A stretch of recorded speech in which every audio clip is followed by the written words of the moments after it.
The woman sat quietly in row 7, her hands folded in her lap, eyes fixed on the small oval window beside her seat.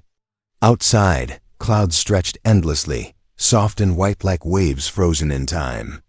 Inside the plane, the cabin buzzed with low conversations, the rustle of snack wrappers, and the gentle hum of engines. No one paid attention to her. Not the flight attendants passing by. Not the passengers chatting across the aisle. To them, she was just another traveler on a long flight. She wore plain clothes, nothing that stood out. No jewelry, no bright colors. Her hair was tied back neatly, and her posture was calm, almost too calm for someone flying at 30,000 feet. A few rows ahead, someone laughed loudly. Behind her, a child kicked the seat. Life went on around her, and she remained invisible. She didn't mind being overlooked. In fact, she was used to it. As the plane climbed higher, the seatbelt sign flicked on. A flight attendant walked down the aisle, reminding passengers to buckle up. When she reached row 7, she gave a quick glance, saw the woman already secured, and moved on without a word. The woman offered a faint smile anyway, though no one saw it. She leaned her head back and closed her eyes for a moment. Not to sleep, but to listen.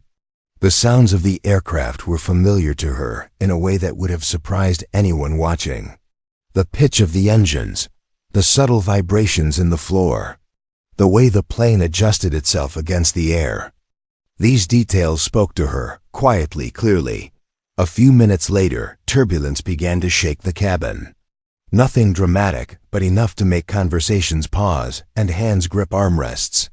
Over the intercom, the captain's voice came on, calm and steady, assuring everyone that it was normal and would pass soon. Most passengers relaxed after hearing that voice. The woman in row 7 did not. Her eyes opened slowly. She sat a little straighter, her gaze focused now, alert. Something in the tone of the engines had changed, just slightly. It wasn't fear that crossed her face, but concern. A thoughtful concern, like someone noticing a wrong note in a familiar song. The turbulence faded, but the feeling didn't die in the cockpit. The pilot studied the instrument panel. Everything looked fine at first glance. Altitude steady. Speed normal. Weather clear ahead. Still, there was a hesitation in his movements. He checked one display again, then another. A small inconsistency. Nothing alarming yet, but enough to raise a quiet question. He leaned closer to the co-pilot, lowering his voice. "Did you feel that lag?" he asked. The co-pilot nodded. "Yeah, barely noticeable, but it was there." They ran through standard checks, careful not to alarm the cabin. Procedures were followed, exactly as trained. Still, the pilot felt uneasy. Experience had taught him that small signs often mattered the most. Back in row 7, the woman pressed her fingers lightly against the armrest, sensing the same thing. She took a slow breath, steadying herself. She looked around the cabin, at the unaware faces, the sleeping passengers, the glowing screens. None of them knew. And they didn't need to, not yet. She had promised herself a long time ago that she would leave that part of her life behind. No more stepping in, no more drawing attention. She had earned her quiet, but some instincts never fade. Another announcement came, routine and calm, asking everyone to remain seated. The flight attendants moved a little quicker now, though they kept their smiles. The woman noticed that 2 minutes passed. Then, in the cockpit, a soft alert chimed. Not loud, not urgent, but real. The pilot's jaw tightened. He checked the source and felt his pulse rise just a little. A system reading that didn't match expectations. Still within limits, but drifting. He exhaled slowly, thinking. He didn't panic. He didn't raise his voice. Instead, he reached for the intercom panel that connected directly to the cabin crew. His hand paused for a second before pressing the button. "Lead, could you come to the cockpit when you have a moment?" he said evenly. As the message ended, he glanced at the Passenger manifest displayed on a side screen. His eyes moved down the list, scanning rows and seat numbers. Then he stopped. Row 7. His expression changed. Quietly, almost to himself, he said 2 words. Echo 9.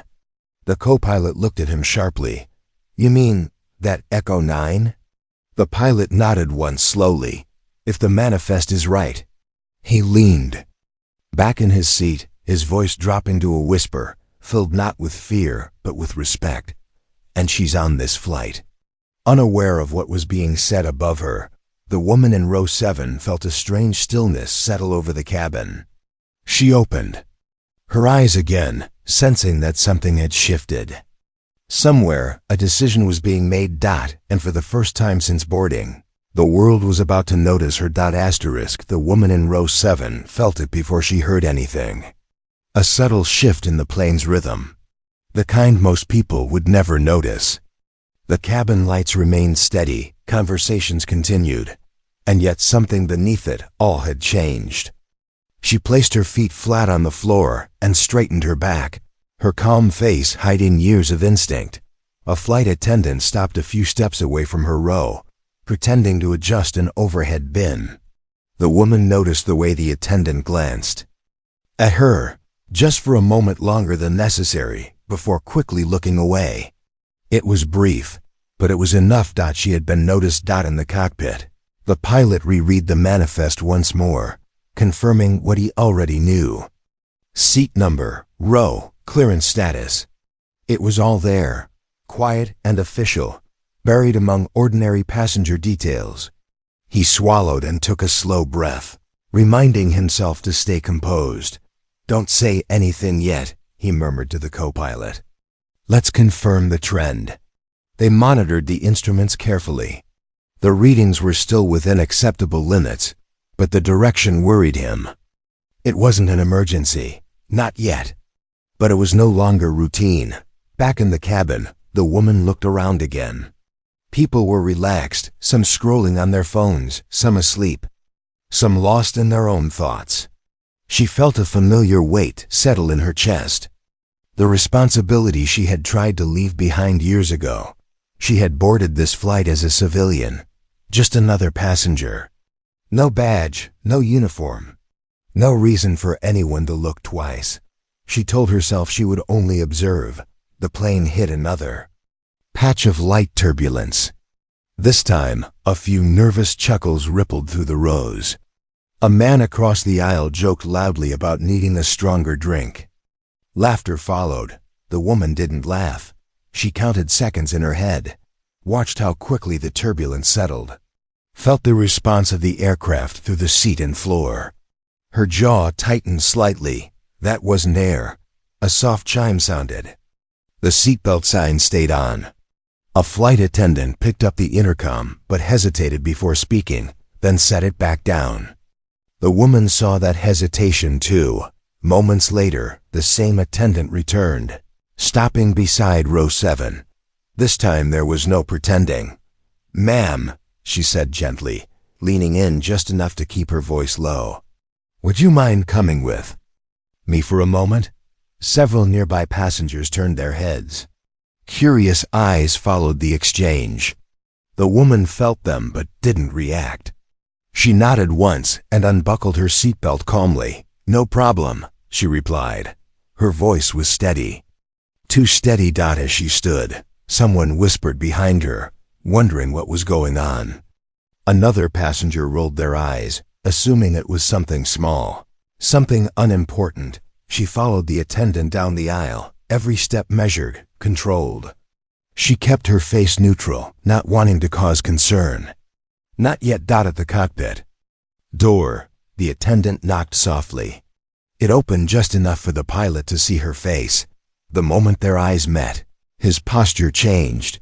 "Thank you for coming," he said quietly, stepping aside. "Please." Inside the cockpit, the atmosphere was tense but disciplined. Screens glowed with data. Hands hovered near controls. The co-pilot watched her closely, recognition clear in his eyes. The woman took it all in with one glance. "What's drifting?" she asked, her tone calm but direct. The pilot blinked. Not at the question, but at the certainty behind it. He pointed to one of the displays. A system. It's subtle, but it shouldn't be behaving this way. She stepped closer, leaning in slightly, careful not to touch anything. Her eyes moved quickly, reading, processing. Her breathing remained slow. How long? She asked. About 12 minutes. The co-pilot answered. She nodded. And the last turbulence? 4 minutes ago. She straightened and folded her arms loosely. You're compensating correctly, she said. But it's masking the root issue. The pilot felt a strange mix of relief and pressure. So you see it too? Yes, she replied. And it will get worse before it gets obvious. Silence filled the cockpit for a second. What do you suggest? The pilot asked. She hesitated. This was the moment she had hoped would never come again. The moment where stepping back was no longer an option. Where lives outweighed promises made to herself. She met his eyes. You don't need to declare anything yet, she said carefully. But you need to prepare, quietly, and you need to trust me when I tell you when that moment comes. The pilot nodded without question. Understood, he said. As she turned to leave, the co-pilot finally spoke. Echo 9, he said softly, almost respectfully. She paused at the door. That call sign, she said without turning around, belongs to a life I no longer live. Then she added, just as quietly, but the training never leaves you. She stepped back into the cabin, the door closing behind her. Passengers watched as she returned to row 7, curiosity buzzing. She sat down, buckled in, and placed her hands back in her lap, just as before. To everyone else, nothing had changed. But high above the clouds, a silent countdown had begun. The woman sat back in row 7, her eyes forward, her breathing slow and even. To anyone watching, she looked like a passenger trying to relax after a small interruption. But inside, her mind was already moving several steps ahead. The plane cruised on, smooth on the surface, quiet in the cabin. A movie played on the screens. Someone asked for tea. Life pretended nothing was wrong. She knew better. She felt it in the floor beneath her feet. A faint delay between command and response. Small, almost polite. The kind of problem machines hide. Until they don't. In the cockpit, the pilot kept his hands steady on the controls. He followed every standard rule, every checklist. But now there was something else guiding him too. Trust. Not blind trust, earned trust. He glanced at the clock. Time mattered. Still drifting, the co-pilot said quietly. I know, the pilot replied. Hold our line. They didn't speak again for a while. Back in the cabin, the woman watched the faces around her. People laughed softly. A couple argued in whispers. A man slept with his mouth slightly open.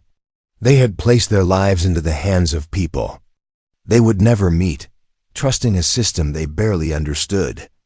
She had once been part of that system. She had learned early that planes don't fail loudly at first. They whisper, they ask questions, and if no one listens, they eventually demand answers. Her fingers pressed gently against the armrest. She closed her eyes for a second and imagined the layout above her, the systems, the pathways, the points of stress. Another small tremor passed through the aircraft.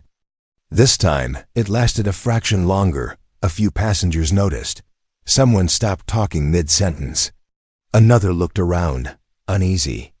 A flight attendant paused in the aisle, steadying herself against a seatback, her smile just a little tighter than before. The woman opened her eyes. This was moving faster than expected. In the cockpit, a new indicator flickered. Brief, easy to miss. The pilot saw it. So it's starting, he said under his breath. He reached for the intercom, then stopped. Panic spreads faster than truth, and truth wasn't ready yet. He leaned toward the co-pilot. I want options. Working on them, came the reply. Fingers already moving. Down in row 7, the woman felt the plane adjust again. This time, she didn't like the choice it made. It was smart in the short term, dangerous in the long one. She raised her hand slightly, catching the attention of a passing flight attendant. "Yes, ma'am." The attendant asked, bending down, "May I speak to the cockpit again?" The woman said calmly. Briefly, the attendant hesitated. Protocol mattered. But so did the look in the woman's eyes, not fear, not urgency, but certainty. "I'll check," she said. Minutes felt longer than they were. The woman waited, counting breaths, keeping her thoughts sharp. She remembered other cabins, other skies, other moments when seconds had made the difference between control and chaos. Finally, the attendant returned and nodded. She stood again and followed her forward, ignoring the stares that followed. This time, there were more of them. Inside the cockpit, the tension was thicker now. "It's compensating unevenly," the woman said as soon as she stepped in. "You're fighting the symptom, not the cause." The pilot nodded. "We see that now. You'll lose smooth control if you keep this path," she continued. "Not all at once, piece by piece." The co-pilot looked at her. "What would you do?" She paused. This was the line she never wanted to cross again. Giving advice was one thing. Taking control, even indirectly, was another, but the data was clear. And the sky doesn't wait for comfort. "I'd reduce the strain gradually," she said. "Accept a rougher ride early to avoid losing authority later." The pilot understood immediately. "That'll be noticeable," he said. "Yes," she replied. "But survivable and honest." He exhaled slowly. "All right," he said. "We'll prepare the cabin." As she turned to leave, he spoke again. "Why are you here?" he asked, not accusing, just curious. She stopped at the door. "Because sometimes," she said softly, "you can leave a role, but the sky remembers you." Back in the cabin, an announcement came on. Calm, measured. The captain explained there would be some turbulence ahead and asked everyone to remain seated. Tone was professional, reassuring, but the woman heard what he didn't say. The plane began to move differently now. Less smooth, more honest. A few gasps escaped. Someone gripped a seat. A child began to cry. The woman closed her eyes and breathed through it, counting again. This was the safer path. She knew that. In the cockpit, hands worked in perfect coordination. The numbers shifted. Some improved. Some worsened. But control remained, for now. The woman opened her eyes as the turbulence settled slightly. She felt the plane respond, not perfectly, but willingly. She leaned back in her seat, exhaustion brushing the edges of her calm. This wasn't over, not yet, and deep down, she knew the hardest part was still ahead, when ignoring her would no longer be an option. The turbulence eased, but the tension did not leave the plane. It stayed hidden in the silence between sounds, in the way people held their breath a little longer than usual. Some passengers tried to laugh it off. Others stared at the seat in front of them, pretending everything was normal. The woman in row 7 felt the change immediately. The aircraft was no longer fighting itself. It was listening now. That was good. But listening also meant revealing its limits. She folded her hands together, feeling a dull ache in her shoulders. The kind that came from holding back, from staying alert for too long. She had not planned to be part of this.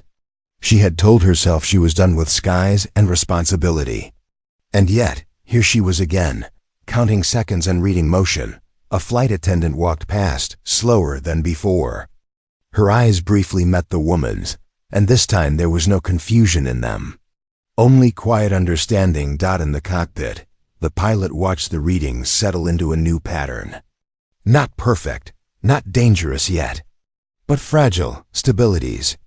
"Holding," the co-pilot said, "but margins are shrinking." The pilot nodded. "We bought time, not a solution." He glanced toward the cabin door, thinking about the woman sitting just a few steps away. She had spoken with clarity, not authority. That was what unsettled him the most. Authority demands attention. Clarity earns it. Another alert chimed. Softer. Then the last, but more persistent. This is the one that grows. The co-pilot muttered. Back in the cabin, a child asked their parent why the plane felt strange. The parent smiled and said it was just bumps. The child didn't look convinced.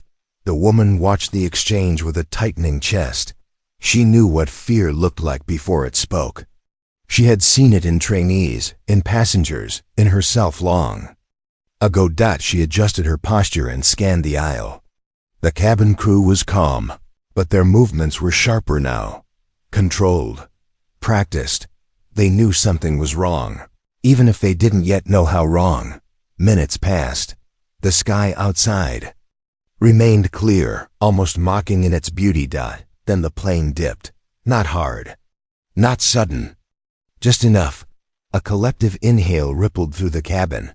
The woman's eyes closed for half a second. In the cockpit, the pilot reacted instantly, correcting the motion smoothly. His heart pounded harder than his voice would ever allow. That shouldn't have happened, he said.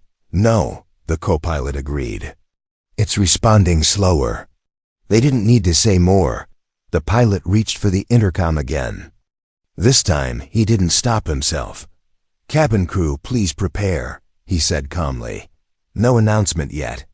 Back in row 7, the woman felt it too. The lag had grown.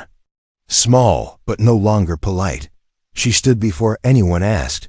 The nearest flight attendant turned, surprised.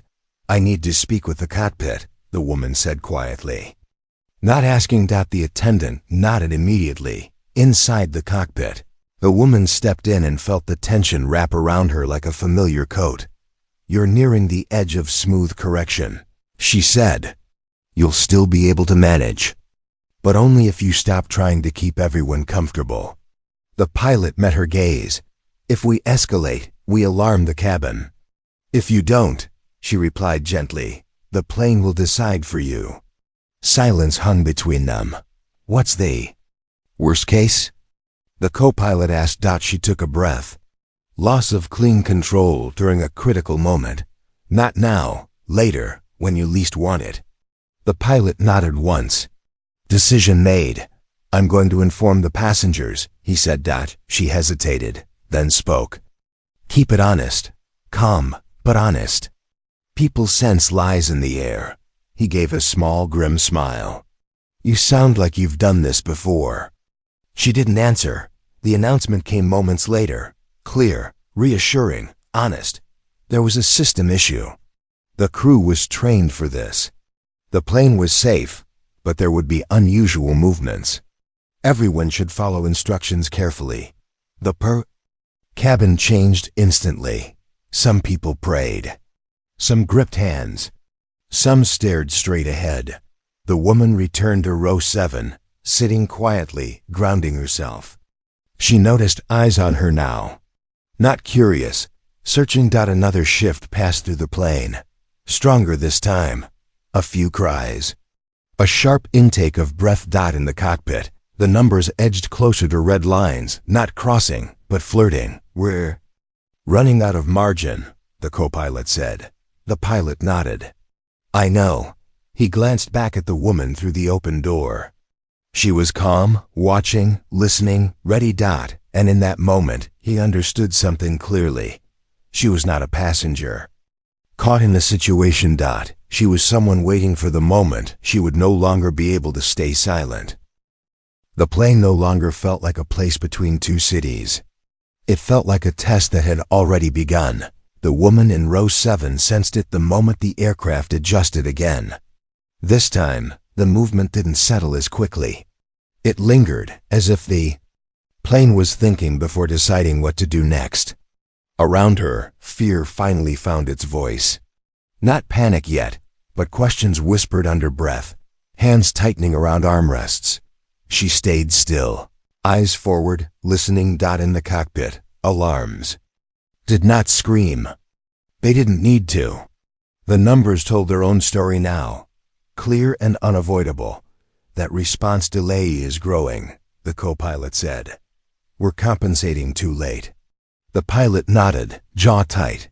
He had flown through storms, failures, and emergencies before, but this one was different. This one was quiet. And quiet problems demanded early courage, not late heroics. He glanced back toward the cabin door again. "Bring her in," he said. This time, there was no hesitation. A flight attendant moved quickly to row 7. "Ma'am," she said, voice steady, but urgent, "the captain would like to see you." The woman stood immediately, no surprise, no resistance. She had been waiting. As she walked forward, passengers watched her openly now. Some with hope, some with confusion, some with fear they didn't know where to place. She felt their eyes and accepted their weight. This was the part she had tried to avoid for years. Inside the cockpit, the atmosphere was focused, sharp, alive. The pilot turned to her. "We're nearing a point where standard responses won't be enough." She stepped closer to the controls. Careful, respectful. "I know, what aren't we seeing?" he asked. She looked at the displays, then closed her eyes for a brief second, feeling the plane rather than reading it. "You're treating the issue as isolated," she said. "It's not. It's affecting how the aircraft talks to itself." The co-pilot frowned. "Meaning?" "Meaning," she replied, opening her eyes. "You can follow every rule and still lose the conversation." Silence followed. Then the plane shifted again, stronger. This time, several passengers cried out. "That was your warning," she said calmly. The pilot didn't argue. "What do you need?" She met his gaze, and for the first time, there was emotion there. Not fear, responsibility. "I need you to let go of the idea that you're in full control," she said, "and work with the aircraft instead of against it." "That goes against training," the co-pilot said carefully. "It goes beyond it," she answered. The pilot took a breath. "Say it plainly," she did, slowly, clearly, step by step. Adjustments that weren't in the manual but made sense to anyone who truly understood how machines behaved under stress. Changes that would feel wrong at first, uncomfortable, but would buy them something priceless. Time. As she spoke, the pilot listened, not as a superior, not as a subordinate, as an equal facing the same sky. They made the adjustments together. Aircraft reacted immediately, not smoothly, not gently, but honestly. The cabin shook harder than before. Gasps turned into cries. Someone screamed. The seatbelt sign flashed again, but then something changed. The lag shortened. The plane responded faster. In row 7 now empty, no one sat. The woman stayed in the cockpit, hands hovering, voice calm, guiding. "Don't fight that," she said. "Let it move," then guide it back. The pilot followed. The numbers stopped drifting. Not fixed. Not safe yet, but stable enough to breathe. The co-pilot let out a breath he hadn't realized he was holding. "We've regained authority," he said quietly. "For now," she replied. The pilot looked at her. "Who are you really?" She didn't answer. Immediately. Outside, the sky remained calm, uncaring. "I used to train people for moments like this," she said finally. "Then I walked away." "Why?" he asked. "Because carrying everyone's lives teaches you how heavy silence can be," she said. Another alert chimed. Different this time, less threatening. The pilot nodded. "We'll divert. Closest suitable option." "That's the right call," she said. The announcement followed soon after. Firm, honest, reassuring. The plane would be landing earlier than planned. The situation was under control. The cabin reacted with relief mixed with lingering fear. Some cried quietly. Some held hands. Some whispered thanks to no one in particular. The woman finally stepped back from the cockpit doorway. "You should go sit," the pilot said gently. She shook her head. "Not yet." As the plane turned toward its new path, she felt the weight begin to lift, just slightly. But she knew better than to believe the hardest part was over. Because landings, she knew, are where truths are revealed. And the sky had not finished with them yet. Asterisk. The plane began its descent, and everyone felt it. Not just the change in altitude, but the shift in meaning. This was no longer a flight passing through the sky. This was a moment with an ending that mattered. The woman stood near the cockpit doorway, one hand lightly resting against the wall for balance. The aircraft responded. More cleanly now, but not perfectly. Every adjustment still required care, patience, and respect. She could feel it through her feet, through the air, through the silence between movements. In the cabin, passengers had stopped pretending everything was normal. Faces were pale. Eyes searched for reassurance. Some people whispered prayers. Others stared straight ahead, gripping armrests as if holding on could somehow help. A flight attendant moved down the aisle, checking seatbelts, offering quiet words. When she reached row 7 and saw it empty, she paused. Her eyes moved forward, toward the cockpit, where the woman now stood in clear view. Understanding passed across her face. In the cockpit, the pilot kept his voice steady as he spoke to air traffic control. His words were precise, controlled, but underneath them was the weight of responsibility pressing hard against his chest. He had flown many planes in his life, but this descent felt different. Not because of the systems, but because of the people. Behind him, the woman listened, calculating without numbers, reading patterns the way some people read faces. You'll feel the aircraft water resist near the lower layers, she said. Quietly, don't rush it, the pilot nodded. I won't. The co-pilot glanced back at her. You're still with us? She gave a small smile. Until the wheels touch. Another minor shudder ran through the plane. Several passengers gasped. One began to cry openly now, fear finally spilling over. The woman closed her eyes briefly. She remembered another descent years ago, another aircraft. Another crew learning too late that silence had cost them time. She had sworn she would never be part of that again, yet here she was. The plane leveled momentarily, then continued downward.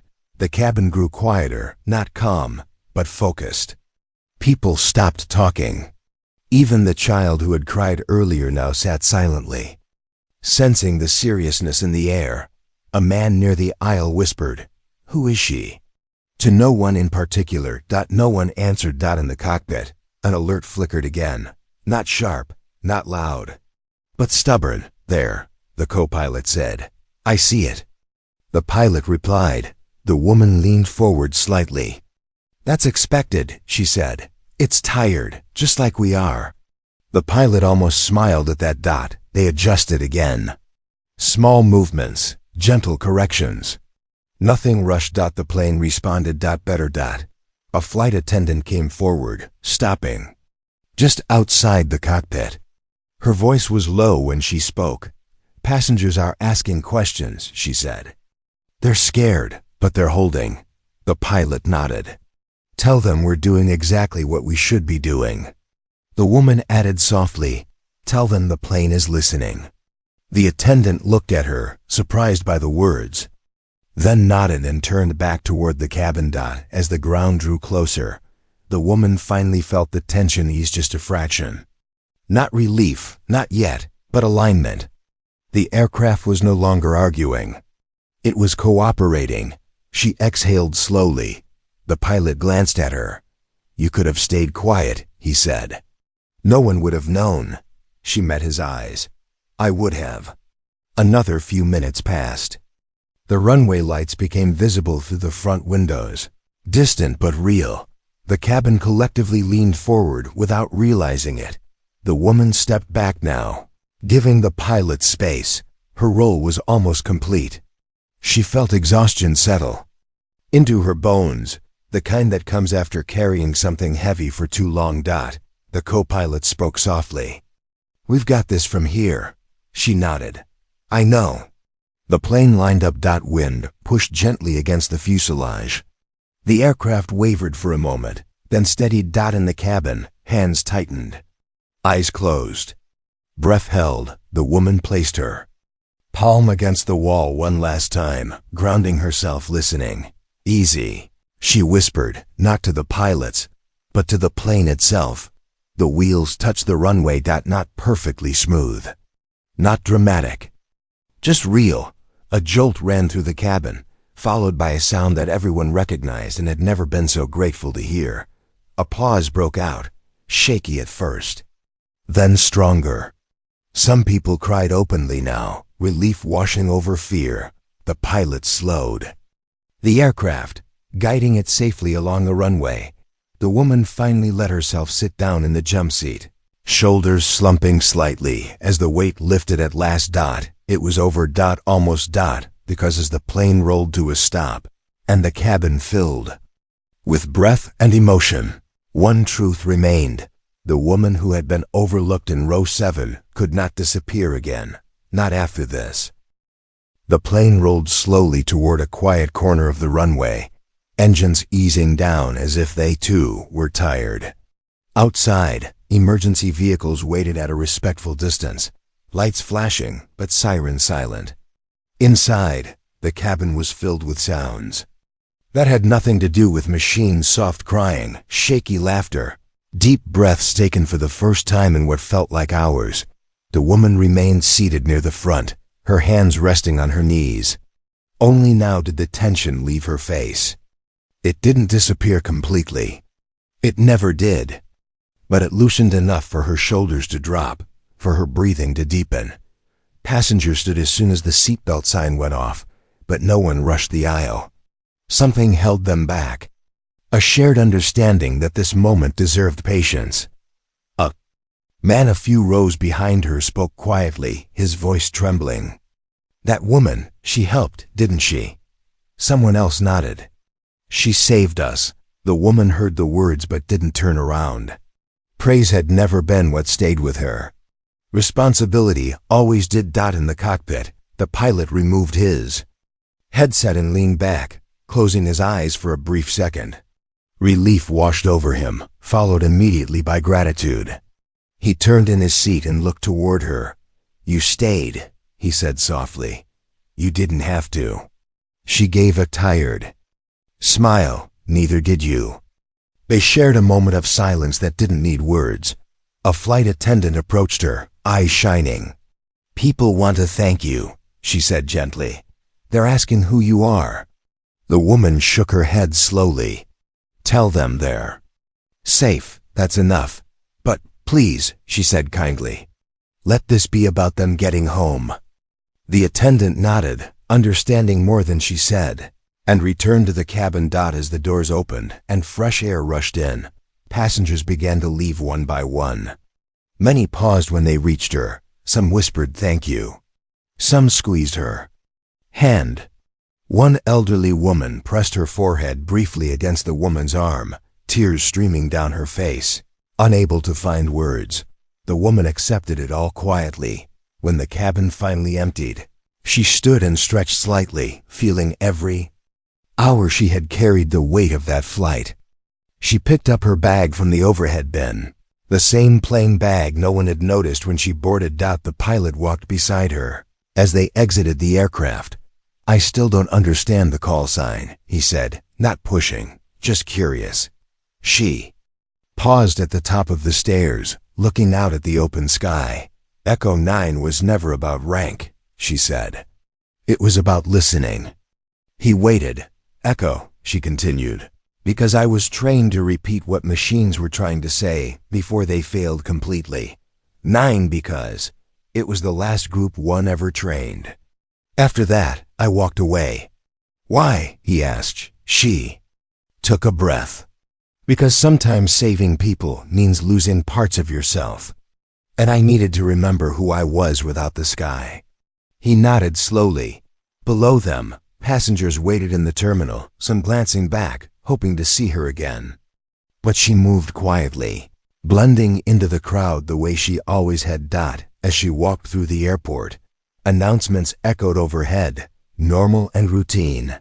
Flights arriving, flights departing, life continuing. Her phone buzzed once. A message she didn't need to open to know the meaning of. Someone from a past life had already heard. They always did. She didn't respond. Outside, the evening light painted the sky in soft colors. She stopped for a moment, looking up. The clouds were calm now, peaceful, as if nothing unusual had happened at all. Most people would remember this flight as a frightening delay. A story to tell friends. A moment of fear followed by relief. Only a few would remember the woman in row 7, and that was how she wanted it. She adjusted the strap of her bag and walked forward, blending into the world again. Not a hero, not a mystery. Just someone who had listened when it mattered. Somewhere behind her, the plane rested safely on the ground dot, and somewhere within her, the echo finally faded into silence.